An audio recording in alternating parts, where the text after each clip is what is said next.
So first off, I want to start this video off by saying I strongly dislike people who say, "I told you so."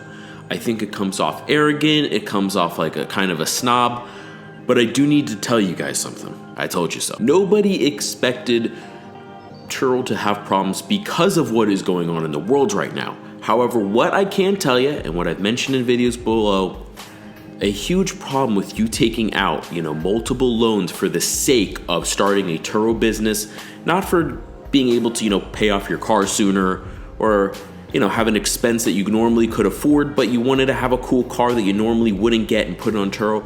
But I mean taking out multiple auto loans for the sake of running a Turo fleet.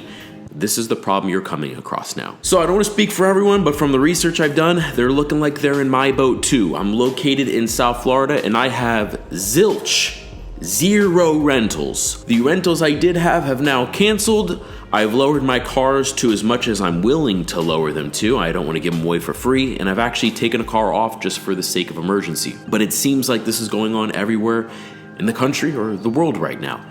And, with good reason, but where it becomes a problem for is, as I mentioned in my other videos about Turo and using debt to purchase automobiles, if you have 5 car loans that are $20,000 each because you wanted to start a Turo business, so you have $100,000 in debt and now a depreciating asset opposed to $100,000 in, a condo as a rental property, you're in some deep duty right now. And I feel for you. I'm not using that as an I told you so to make myself feel better by any means at all. There's a lot of people that prove me wrong all the time in this business, that I know folks that are doing, $250,000 a year net from Turo. So yeah, there is money to be made, but this is personally my reason why I wasn't putting all my eggs into Turo. There is a colleague down here that I'm not even gonna tell you the exact amount of cars because people on YouTube get a little crazy, go through Turo and figure out exactly where people are, what cars they have. But I want to say he has over a dozen cars and is now considering filing bankruptcy. Of course, that's not happening tomorrow. There's about 3 months of a window to kind of figure out what everybody's going to do, how this is going to pick back up, and be able to start making some money again to make up for your lost months.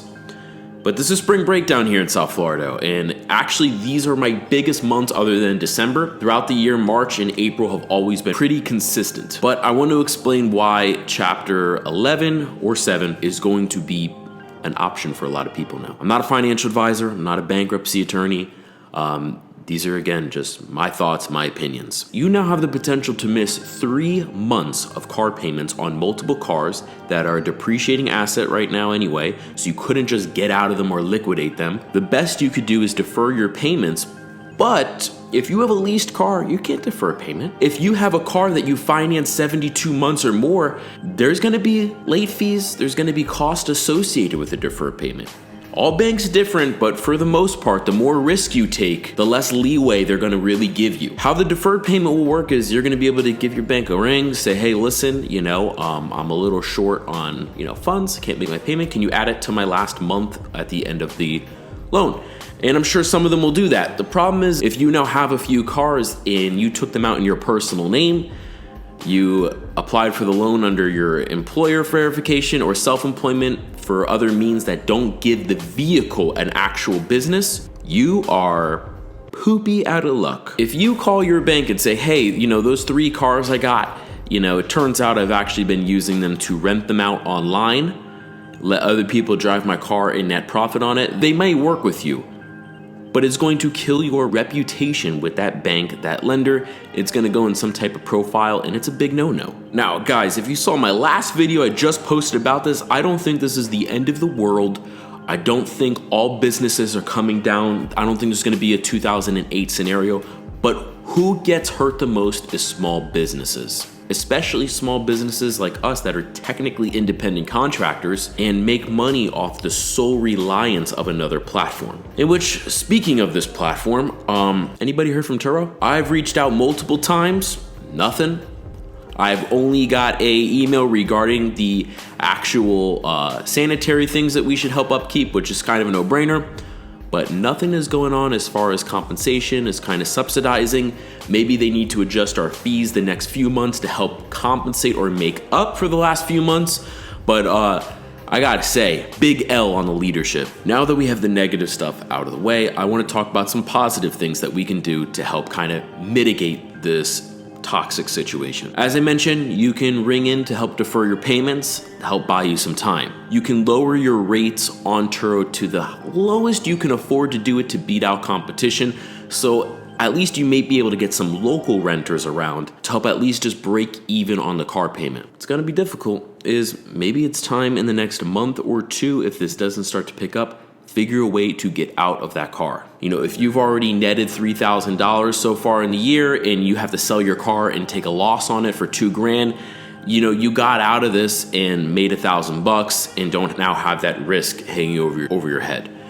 Again, everybody's situation is going to be a lot different. Some people may not be in the position to do that. As said before, the problem is this is a depreciating asset. You're almost always going to lose reselling the car on any car, so it makes it tough. Another thing you could do is now start adding more value, bang for your buck to your rentals. I don't know how much help it's going to be, but for example, you can now start offering free airport delivery, free drop-offs. Remember, since you're deferring a payment over anyway, at least you have some money to hold you over by getting a rental in the door. The problem to that is all of the trips I have that have been canceled were all airport deliveries. People are not flying right now. But guys, these are just some tips and tricks. I'd really like to hear what you guys are doing, what your guys' thoughts are. Leave some comments down below. Keep them friendly, keep them classy. This is a community that does better when we all have open communication and we're all being honest with each other and respectful. Again, I don't mean to come off as doom and gloom by any chance. I'm just going over what reality is right now. And the reality is Turo is hurting, but I know the hosts are hurting the most. Anyway, guys, stay safe. Stay strong for you, your family, your business. I know we're going to get through this. It's just a matter of time, whether it's going to be a month, 3 months, 6 months, we will figure it out. And if you found this video helpful, beneficial to you, like, subscribe, sanitize, and drop a comment down below. I really want to hear what you guys are doing, what you guys think. And until next time, thanks so much for watching.